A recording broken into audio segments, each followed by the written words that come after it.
So this is DXY now. Yeah, yeah. DX. Okay.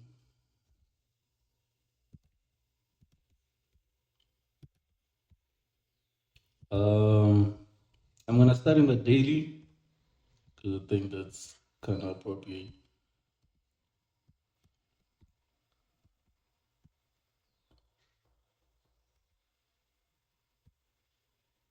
Okay, yeah, that's fine. So this was our highest point right here, and we have our lowest point right here as well. So we have to see how the price is moving. So from our highest point, the price gave us a huge impulse to the downside, and then currently the price is just going sideways. Do you agree? Yeah, yeah, So constantly. yeah. So with that said, we know this area is some kind of correction because the price is just going sideways. So this whole thing that's circled is a correction, which means it's a structure as well. So what you need to do from that point is just try to draw out your trend lines for this correction. So in reality, we actually have that impulse, and then the price started correcting in such a manner. We on the resistance side, we only have like two actual touches, so would make our trend line go across those two touching points. Then we can get rid of this. So now we have some kind of structure, and we don't really have to draw out the trend line on the support because we already have a horizontal support, so that is fine. Yeah. So we can scale down and see what we have.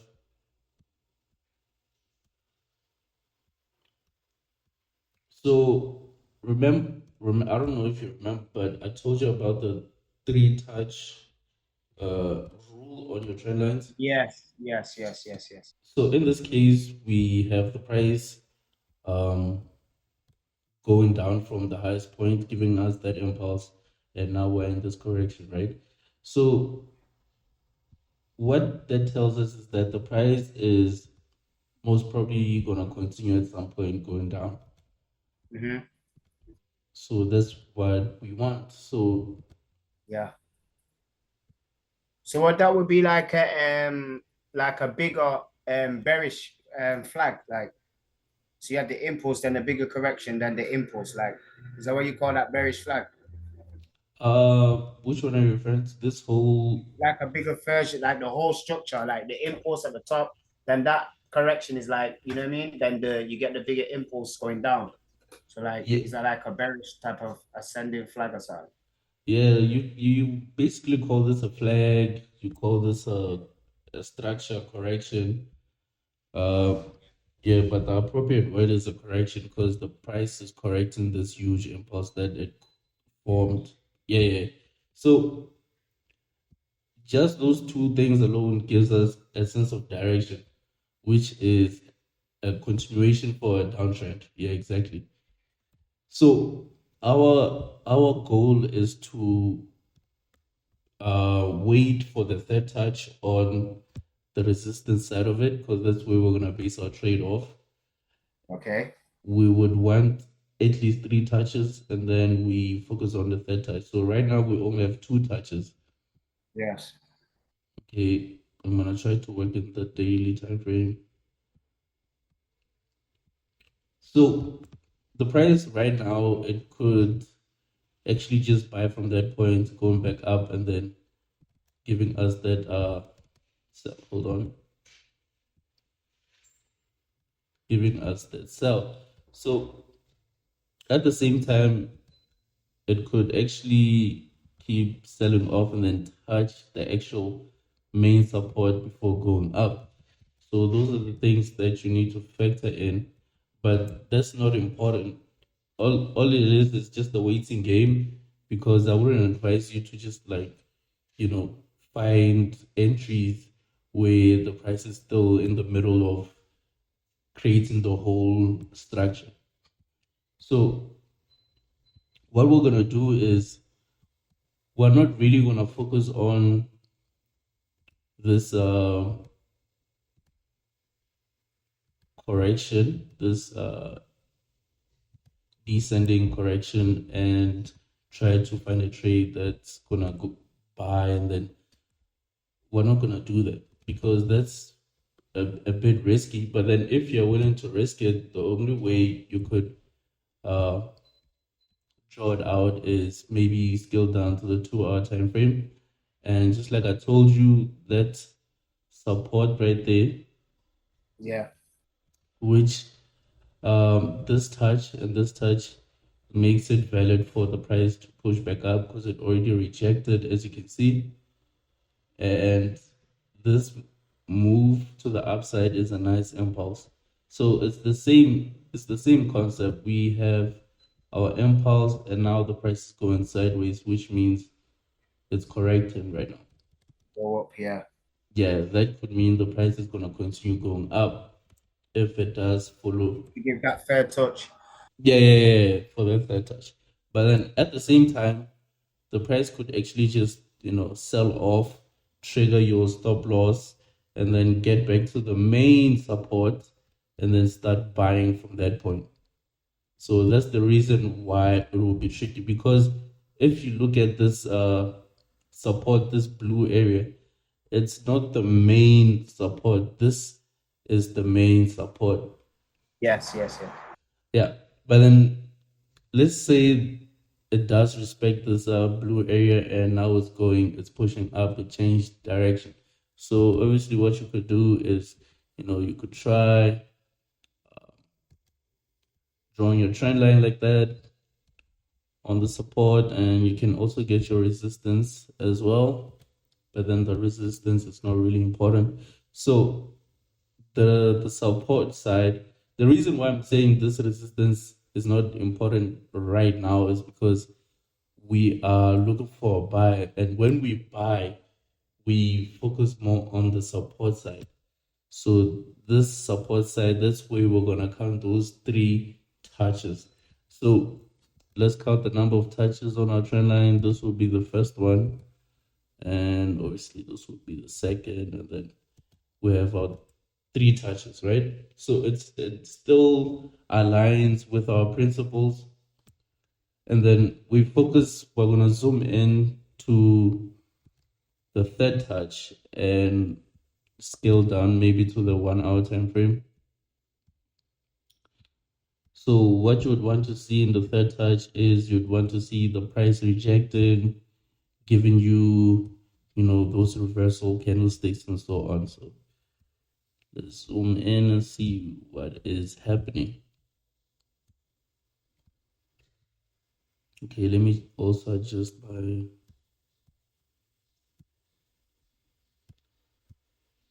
support as well. So cool. This is our third touch right here. Mhm. And the first thing that we need to spot out is some kind of rejection. So the way you see rejection is by, these wicks, these long wicks. Yeah.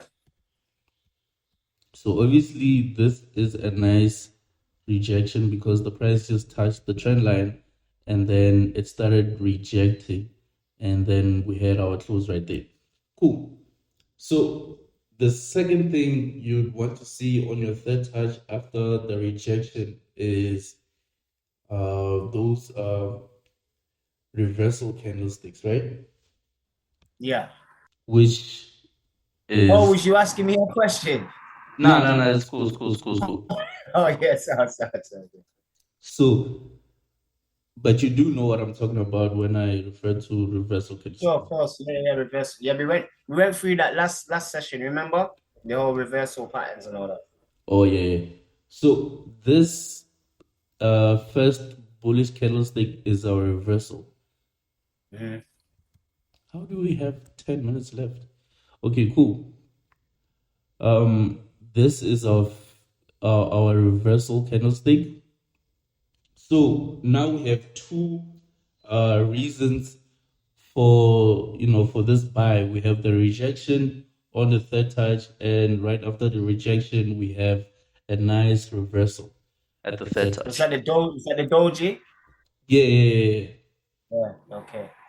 So obviously, after the reversal, you'd want to see a change in momentum. You'd want to see bullish candlesticks that are big in size.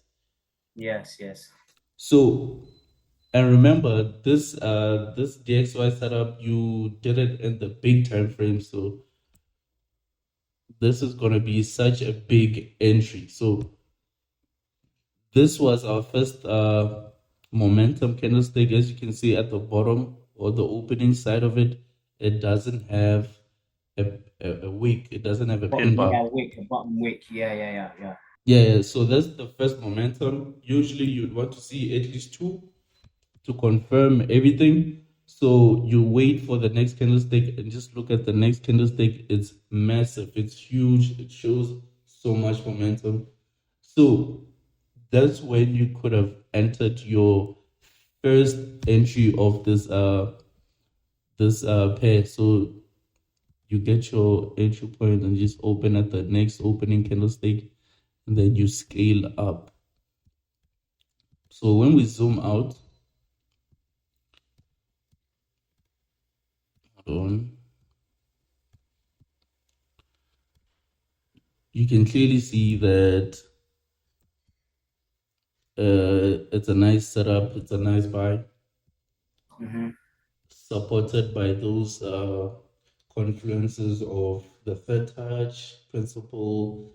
On your third touch, you have certain candlesticks like your rejection, reversal, momentum. Okay, cool. So that would have been your first entry for this setup, and the price did buy, it bought, giving you this impulse, right? Hello. Yeah, can you hear me? No. Yeah. Yeah. Yeah. I can hear you. Yeah. Yeah. So the price gave us this nice impulse, and currently the price is going sideways.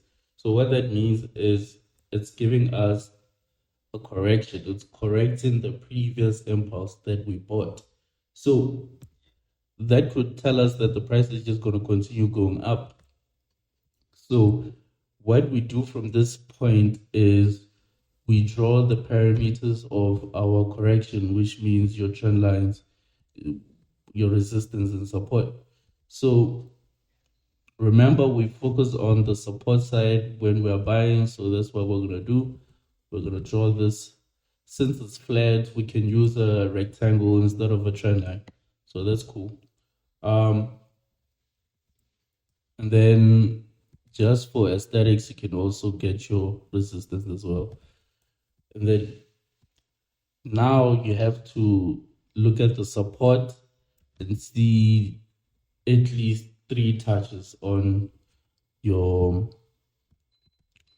support. So let's go ahead and do that. This would be clearly our first touch. We're going to have that as our second touch. And where the price meets the support again was this point. So those are 3 touches once again. And you follow the same principle. You would want to see rejection, which we did have huge rejections right there. But then since this is a small correction, you can scale down to the smaller time frames. Mm-hmm.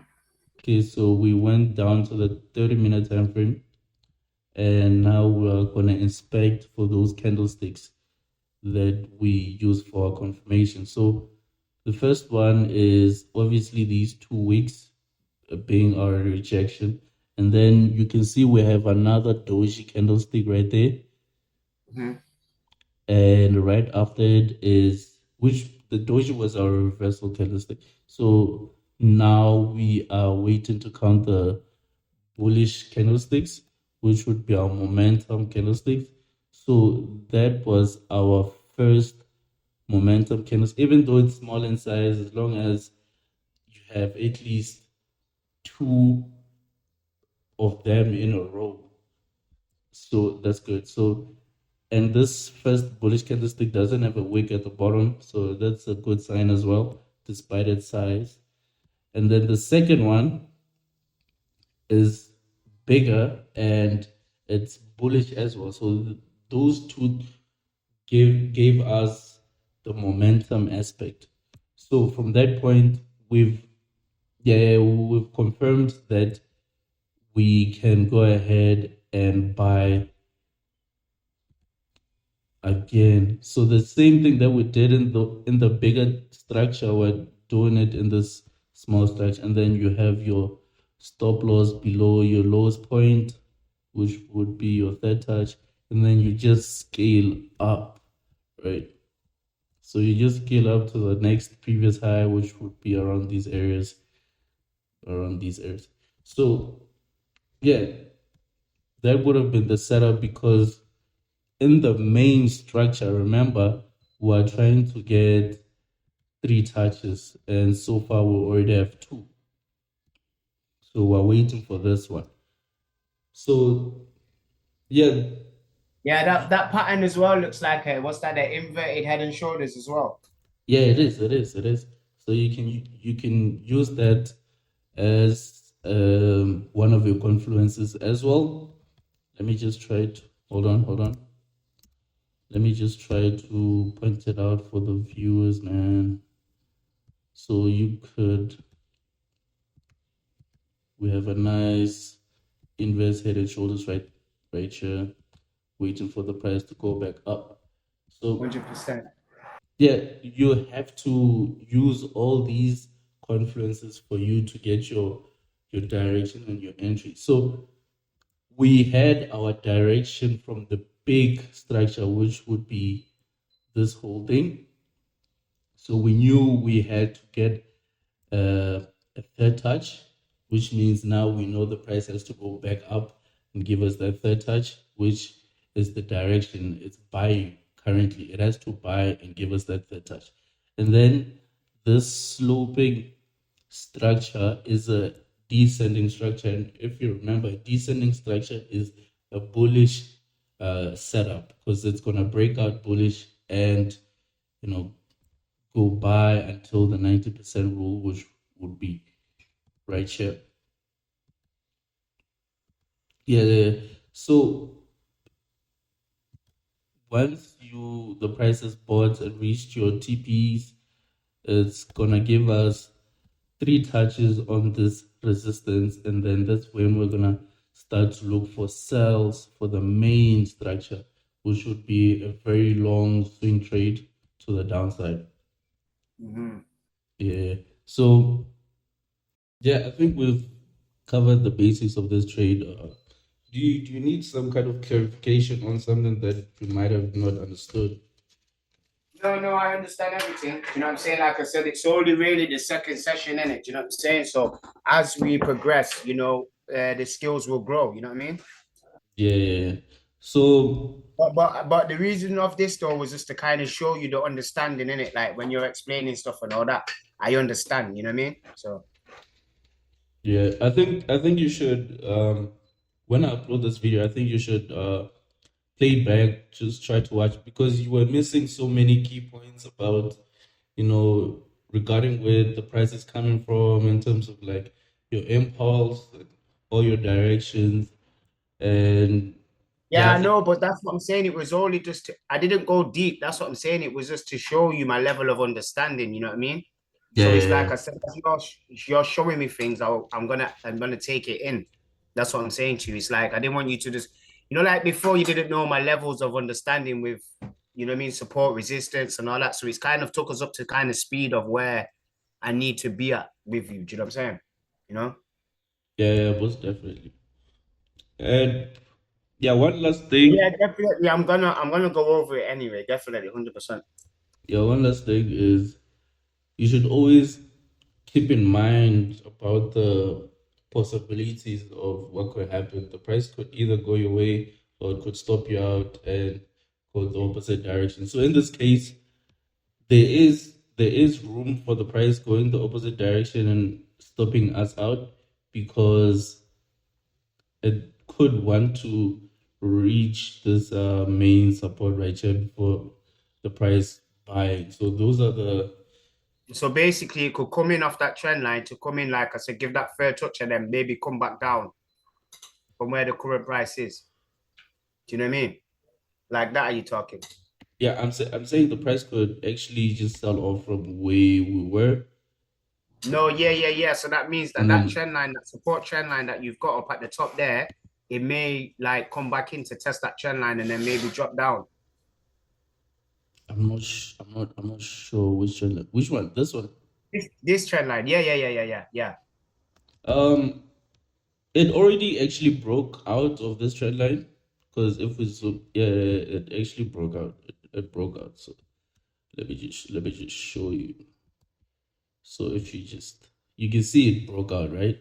Yeah, and it's coming for the retest. Yeah. Yeah. Yeah. Do you actually pay attention to like breakouts and retests? Yeah. Okay, You have okay. to. Yeah, really, you have to. Yeah. I don't really look at them that much because just like I said, in terms of this structure where we're looking for a buy, I won't pay much attention to the resistance because it's not really giving me entry points. So the support is the one that's giving me my entry point by that third touch and stuff. So I don't really pay attention to. Because you're going for the buy. Yes. I get it now. Yeah. I know what you're saying. Yeah, that's why I don't really pay much attention to breakouts and retests, and all of that. So yeah, are you good with this setup? Are you good? Yeah. Sure. Yeah, we can push on if you want. Yeah. Okay, let me just share the screen once again. Uh, Now let me make you the host, and then you share your screen. Pick up No, another no, no. pair. I'm good. I'm good. You're kind of up to speed with everything. So if you just take it, you just do what you just do what you do, man. I'm okay. I don't need to. Yeah. But I need to see. I need to. Okay, okay. Now Yeah. that's Go good. on. Sorry, what was you gonna say? Now I was saying that I need to get a hold of how you trade, see you setting up structures, and just try to correct you because You know what? Maybe one day can we do it on the live market? I don't really love market. It's cool. Anything is fine. I just wanted you to analyze, but it's fine. We can carry on. I will show you something that maybe I was looking at and try to explain it. Is that cool? Yeah, sure. Um, so I've been. Did I touch on? Nah, I don't think I was. I don't think it was a session with you. So did you look at? Is that indices? Is this indices? Yeah. Yeah, see, that's what I'm saying. This was another thing. Like, I don't know how to trade indices. That's why the main thing, remember, was for me to get on with you to show me how to trade the indices. You know what I mean? I know it's the same kind of concept, but it's a bit different. Yeah, it's a bit different. So I'm Yeah, that's what I'm saying. Yeah, because I've never traded indices. That's what I mean, bro. I've only been learning forex for like 7, 8 months, bro. 9 months, if that. Do you know what I mean? yeah, and that's actually not a yeah, man. Now I understand. So when it comes to indices, you don't really have to start in these huge time frames because what you're actually trading is a small movement. It won't give you those swing trades where you're holding for maybe like days, weeks, and so on. Ah, So that's why you should, jump straight to the maybe the 1 hour time frame, 30 minutes, whatever the case may that be. makes sense because you know when me and my friend was actually looking at indices, yeah, we seen me like, yo, how can you make like swing on this? You know what I mean? And we noticed that, sometimes the market will go up and then it will come all the way back down and then maybe stop you out and do maybe bad crazy stuff. So it's Yeah, like maybe give to you, say 100 pips, you just take that and close it. Yeah, exactly. Ah, okay, makes sense. Because now in the smaller time frames, the price will give you structures within the moment, but then in the big time frames, it's not gonna go with your structures.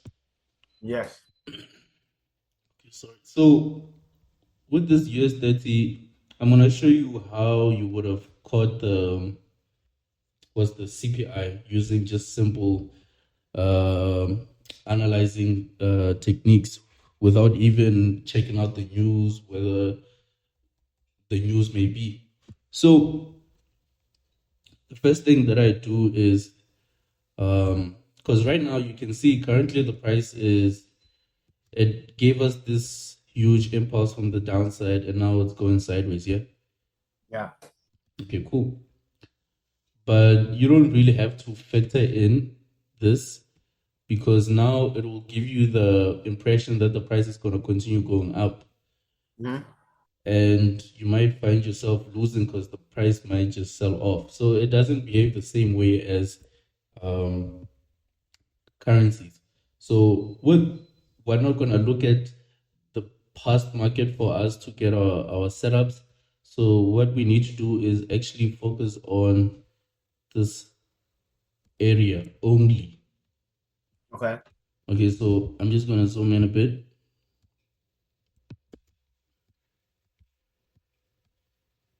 So first thing, always get your highs. Yeah. We have our high right there, and we have our low right there. So which means now you have to figure out your trades within these levels. You're gonna trade within these levels. Okay. So you can see from the first touch on your previous high, the price gave us this nice downtrend. Yeah. So that downtrend is actually a structure where you had um, the support as well as your resistance on the upper side of it. Yeah. And right after that, the price, and remember this kind of structure, this is a bullish structure. So it's what we're looking at with the DXY. Yeah. Yeah. That's Yeah. Yeah. so that's why we had this bullish movement. So we're gonna remove these. It was just for you to have some kind of basic background. So right now, currently the price is actually somewhat giving us this uptrend. Hmm. Okay, cool. So what you need to do is figure out your support as well as your resistance. Yeah. And before I proceed, I think CPI was around these areas, around those areas. So that's where CPI happened. Ah, okay. Right. Okay. Yeah, yeah. So that Okay. was all right. I see that it's come up to that level and then they give the sell down push. So Yeah. So let's say this hasn't happened yet, or this price movement hasn't happened yet. So we're only dealing with the structure. yeah. So the same concept applies, just right now we're doing just the opposite of what we're doing. We are looking at an ascending structure, which is a selling structure. So we're going to focus on the resistance trend line. We're going to count our touches. So this will be our first touch of the trend line. Would have our second touch right there. And lastly, this would be our third touch. Yeah. So same concept. So right now, we are gonna scale down to the 30-minute time frame.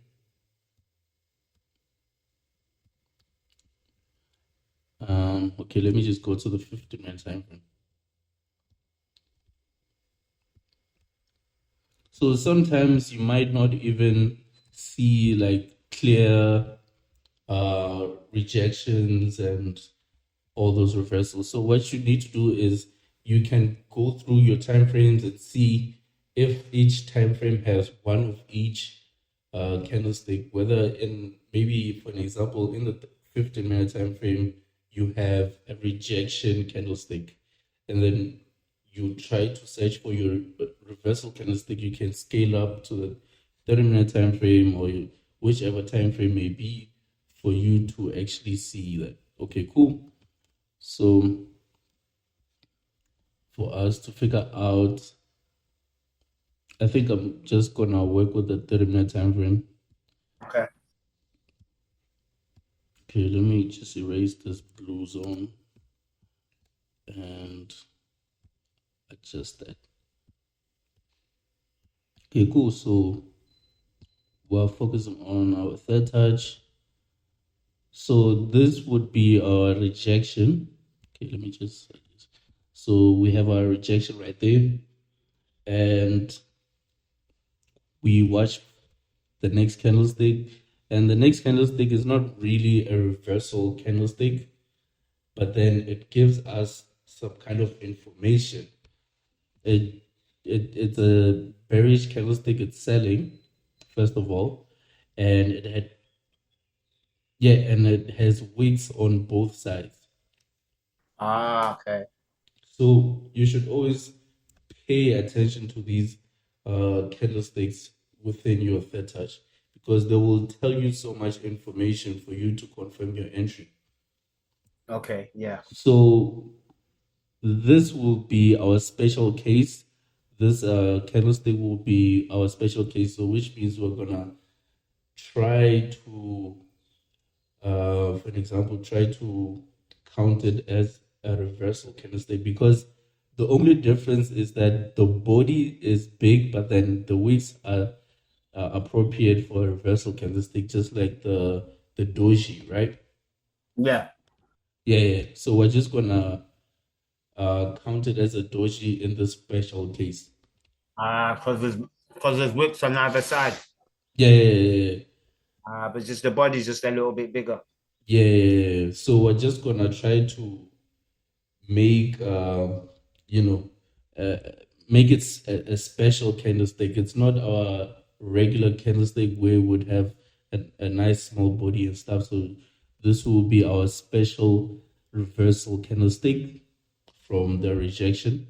So the next candlestick, obviously from that point, is our momentum candlestick, yeah. Mm-hmm. And just look at the size of the next selling candlestick. So that's a huge body, and it has no wicks at the top. So which means this shows enough momentum for us to go ahead and take this trade. So before we execute, let's just hold on. We're gonna go to the 15-minute time frame and see what's going on. So just to make the body, the momentum candlestick a bit smaller, because we want at least two, and then in the 15-minute time frame, since it's so big, we're gonna divert to the 15-minute time frame just to get at least two bearish candlesticks for our momentum. So we're gonna count this as our first momentum, Yeah. and then this as our second momentum. So now we have two See selling them past three candles have got no top wick as well. But all of them actually, all the way down, they got no top wick. Yeah. That just shows like strong momentum to the downside. Mm-hmm. So we enter our trade at the opening of the third one, and we put our stop loss above the highest point. So since this was happening around CPI, so the price gets so volatile, it could create a huge wick just for the market makers to trigger your stop losses. So And yeah, around this time, you can add a few pips just for safety. yeah, just for safety basically. And then You can see the price just sold off. So the price just sold off, right? Yeah. So that's how you would have gotten your trade. And then let me just show you where the actual CPI happened. Okay, let me just put this aside. So do you see this bearish candlestick? Yeah. So this was CPI. So you can see the price pushed up, trying to reach our stop losses, but then you can see it's still it failed. So Yeah. this sell was because of the CPI, so it was held by the CPI. So that's how you would have got your selling position for CPI without even analyzing the news, the fundamentals of the news. And you put your stop loss, I mean your take profit at the previous low, which would be around these areas. Mm-hmm. So you can see right after the price reached your TP, it just turned back up. Yes. Yeah. Yeah. I see that. Yeah, because instead of, because most traders will say it will probably reach the 90% rule of the structure, Yeah. which is it's a good assumption because when it comes to currencies have the tendency to do that. But then with indices, they just turn out of nowhere. That's why you have to, when it comes to setting your take profit, you have to use the next low or the next high. So in this case, we used the previous low, Yes. Yes. You can't be which would be, greedy. you can't, with index, I promise you can't be greedy. You cannot be greedy. Because Manando he had a nice selling position at this uh, third touch here. Yeah. And he held his trades. He never closed. So they went back up and he had to close at a loss because he probably thought the price would just probably just keep pushing down. Yes. Wow. Fernando, man. Yeah, there And was. this is the thing, he's an experienced trader. So if that can even happen to him, then that can happen. That can more than happen to me because for one, I don't trade in indices, yeah. And for two, my experience overall is low. You know what I'm saying? Yeah, yeah. Now the thing So is, yeah. The thing is, the difference between me and Manando's trading, he's more of like a risk trader because Ah, obviously he has way so much funds at his disposal, right? So he just likes trading with huge risks. yes, yes. Yeah, but then the concept is still the same. We would have gotten the same entry point at the third touch. It's just that he didn't keep the safety measurements, the risk management in place. Yeah. Uh-huh. So So you won, he lost. yeah, but then I took a different approach because when CPI happened, I had just gotten up from bed, yeah. So I didn't really have time to analyze the the direction, the structure. So what I did was instead of selling, I waited for the price for the CPI release to go whichever direction it was going, but it happened to be a selling direction, so it sold off Yeah. to, to these areas, and then obviously I had this nice temporary support right there. So obviously, if you've been paying attention to how news happen when they get released, the price will sell or buy, and then once the momentum is complete, it will reject the opposite direction. Ah, So instead of me getting the selling position, I waited for the sell to complete, lose momentum, and then and then go back up. I bought the rejection. Ah, So I bought yes. And and sealed that then up. I closed my entry right there. I didn't even set a stop loss. I just set a TP because I knew the price. Every time there's a news event, if it's a selling news event, if gold or the dollar is going down, it will sell, and then it will start losing momentum, and then it will push back up just to correct that whole sell. So yeah. Yeah, so that's the direction that I took because I was too late. But then with this kind of trading, it's very risky because Very risky. Yeah, I was gonna say that. it's the riskiest form of trading because I didn't even set a stop loss because I had the impression that the price might, keep pushing down and before it turns. So I was just like, okay, nah, let me just not set my stop loss, and then I would just let it flow. But then I knew the price would eventually But just that was even more risky though, not to set stop loss. yeah. Because then you're going against the trend as well. So obviously if it come up here and then came back down anytime, your account's gonna start bleeding, man. Heavily because I don't even recommend this. It's just that I've been watching. No, you're more of experienced. You're an experienced trader, so you can do them things because you know the market, you know the market structure. Do you know what I mean? Yeah, That all boils down to experience, With yeah. anything.